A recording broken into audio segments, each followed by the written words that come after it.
Antes de estudiar la lección, te invito a que le pongas pausa a este medio y ores.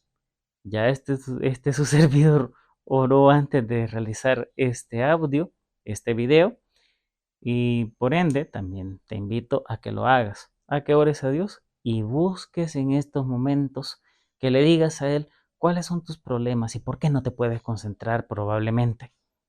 De esta manera, todos podremos obtener el conocimiento que solamente puede dar el Espíritu Santo, solamente la palabra de Dios. Lección de escuela sabática para el día domingo 26 de mayo del año 2024. El santuario y la ley. Feliz semana le deseo a usted. Estamos iniciando el estudio de esta lección, de este folleto, en un día domingo, primer día de la semana. Y para entender qué había en el arca del pacto, en el lugar santísimo del santuario, vamos a leer los textos. Apocalipsis capítulo 11, verso 19, Éxodo capítulo 25, verso 16, Éxodo capítulo 31, verso 18 y Apocalipsis capítulo 12, verso 17. Y se encuentra escrito en la palabra de Dios. Y el templo de Dios fue abierto en el cielo, y el arca de su pacto se veía en el templo. Y hubo relámpagos, voces, truenos y un terremoto y grande granizo. Y pondrás en el arca el testimonio que yo te daré. Y dio a Moisés, cuando acabó de hablar con él en el monte de Sinaí, 2 tablas del testimonio, tablas de piedra escritas con el dedo de Dios. Entonces el dragón se llenó de ira contra la mujer y se fue a hacer guerra contra el resto de la descendencia de ella, los que guardan los mandamientos de Dios y tienen el testimonio de Jesús. El día de la expiación era un día de juicio. A todo Israel se le ordenaba participar en este acontecimiento mediante el arrepentimiento, el examen de conciencia y la abstención de todo trabajo. Por eso le invito a que ahí en su hogar pueda leer Levítico capítulo 23 versos del 29 al 31. Leámoslo también acá. Porque toda persona que no se afligiere en este mismo día será cortada de su pueblo, y cualquiera persona que hiciere trabajo alguno en este día, yo destruiré a la tal persona de entre su pueblo. Ningún trabajo haréis, estatuto perpetuo es por vuestras generaciones, en donde quiera que habitéis. Solo ese día el sumo sacerdote entraba en el lugar santísimo para hacer expiación por el pecado.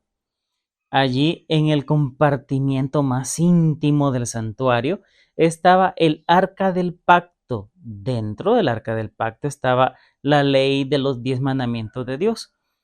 Esta era escrita con el propio dedo, con la propia letra de Dios en tablas de piedra. La cubierta de oro del arca se llamaba propiciatorio, donde se rociaba la sangre para purificar el santuario del pecado. La presencia de Dios se manifestaba en la gloria de la Shekinah sobre el propiciatorio. Cada sacrificio ofrecido revelaba la misericordia de Dios hacia los seres humanos pecadores.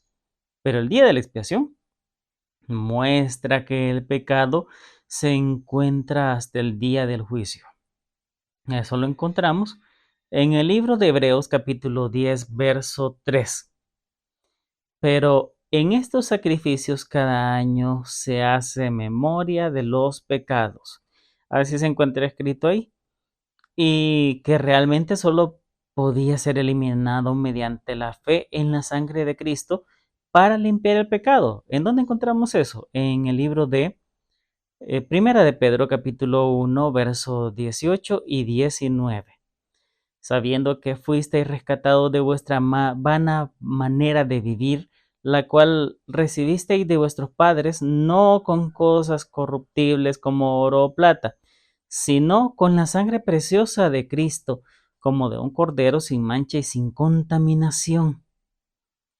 Allí, en la presencia de Dios, la misericordia y la justicia se combinan maravillosamente. Al mirar hacia el santuario celestial, el apóstol Juan vio en el templo de Dios. ¿Y qué vio ahí? Vio el templo de Dios abierto y el arca de su pacto revelada. Eso lo puede encontrar en Apocalipsis capítulo 11, verso 19. ¿Lo leemos? Y el templo de Dios fue abierto en el cielo y el arca de su pacto se veía en el templo. Y hubo relámpagos, voces, truenos, un terremoto y grande granizo. Eso ya lo habíamos leído antes, pero es bueno recordarlo. El conflicto de los siglos añade este comentario. En el lugar santísimo, en el santuario celestial, la ley divina se encuentra sagradamente guardada. Es la ley que fue promulgada por Dios entre los truenos del Sinaí y escrita con su propio dedo sobre las tablas de piedra. La ley de Dios en el santuario celestial es el gran original, del que los preceptos grabados en las tablas de piedra registrados por Moisés en el Pentateuco era una copia exacta. Los que llegaron a entender este punto importante fueron inducidos a ver el carácter sagrado e invariable de la ley divina. Cuando los primeros creyentes adventistas estudiaron las enseñanzas bíblicas sobre el santuario, comprendieron la importancia de la ley de Dios y del sábado en su centro. Razonaron que si la ley de Dios estaba presente en el arca del pacto en el santuario celestial, indudablemente no podría haber sido eliminada en la cruz. Piensa en el sábado, que velozmente llega a nosotros cada semana y sin excepción. ¿Qué debería decirnos sobre la importancia de la doctrina de la creación? ¿Qué otra doctrina tiene un recordatorio tan poderoso y recurrente?